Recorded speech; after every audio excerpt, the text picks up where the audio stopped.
My desire to fly started at an early age because Dad served in World War II and brought home a lot of stories.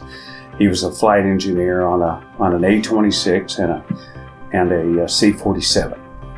The day that I got my commercial certificate, I started spraying our own crops, and in a few days, one of the neighbors came by and seen me spraying and said, "I like what you're doing, and so would you do mine?"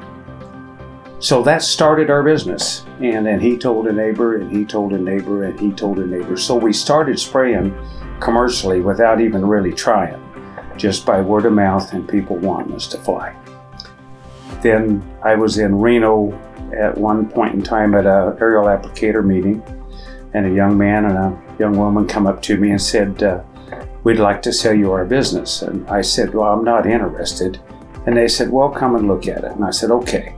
So in January, I went to Yuma, Arizona and looked at the business, and it was 0 when I left here, and it was 40 degrees down there, and lettuce and broccoli and cauliflower and spinach and everything everywhere. So we bought it and started moving our equipment and men from Kansas during the summer to Arizona during the winter. In Kansas, we've expanded to several outlying areas. We have one in Guyman, have a hangar on the municipal airport there. We have one in Texoma, have a hangar on the airport there. In Montezuma, we have a hangar on that municipal airport. In Newton, Kansas, we have a hangar on that airport. In Lakin, Kansas, we have a hangar on that airport. We do work out of Nebraska, one in Imperial, and we work out of Wahoo, Nebraska, and Columbus, Nebraska, and 2 or 3 different people we work for in Iowa, Illinois, and clear up to on the outskirts of Chicago.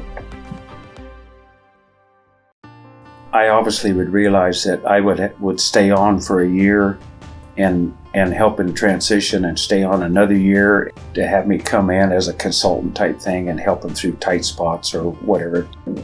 At this location, every pilot here is somebody that I've taught. And as you will look on the front in the room in there, all those shirt tails cut out, and that's nowhere near all the people, the young guys I've taught. I am a flight instructor. I'm a multi-engine flight instructor and a helicopter flight instructor. So I started teaching young guys and how to spray and how to do it right and do good work. The best thing about that is they understand the crops in the areas that you're in impeccably. I mean, they know them. Our Yuma location, I don't have as much hands-on those pilots. I have taught several Kansas pilots that went down there. But when I get down there, I have a manager there that teaches them the different, what lettuce looks like and what broccoli looks like and what cauliflower, so that they make sure they're spraying the right field at the right time. What is it about that makes it successful? And I think it comes back to the kind of our mission statement. We want to treat people like we would want to be treated. And that means complete fairness and transparency at all times. And you never, ever, ever, ever cheat a customer in any way, shape, or form. And one of the statements that I've made multiple times is I would rather lose money on a job and do it right than cut corners to try to make money.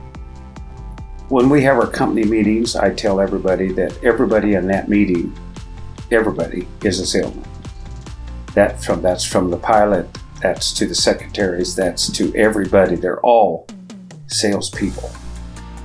The company has had a very steady growth rate, and I don't see that changing much. I see it moving up and down with the times. We have to be flexible. There's opportunities, new areas, new things to do. We're looking at buying several areas right now. If we can pick those up and expand our usable workforce of all these aircraft and all these people, we need to spread that out over as many acres as we can, and it raises your profitability. Because we're independent, we buy from who we want to and try to get the very best price from multiple different suppliers so we can pass that on to our customers. This has been my brainchild from the start. I started the company, I've ran the company, I've been here. Man, I'd sure like to have a little time off, and so would my wife.